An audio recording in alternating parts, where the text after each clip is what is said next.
بسم اللہ الرحمن الرحیم۔ نبوت کے بارے میں ہمارے عقائد کیا ہونے چاہیے؟ آئیے اس کے بارے میں آپ کو بتاتا ہوں۔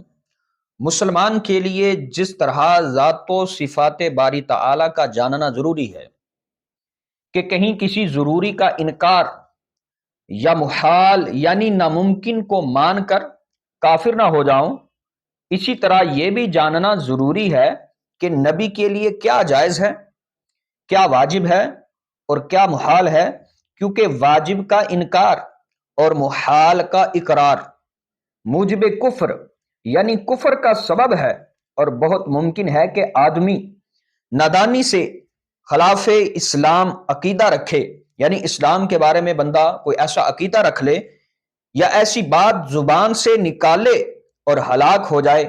آئیے میں آپ کو بتاتا ہوں، دو تین عقائد آپ کو نبوت کے بارے میں ذکر کرتا ہوں۔ نمبر ایک عقیدہ یہ ہے کہ انبیاء سب بشر تھے۔ انبیاء کیا تھے؟ سب کے سب بشر تھے اور مرد تھے، نہ کوئی جن نبی ہوا نہ کوئی عورت نبی ہوئی۔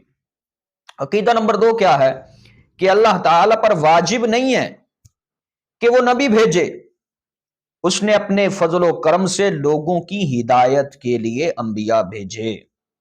عقیدہ نمبر تین کیا ہے؟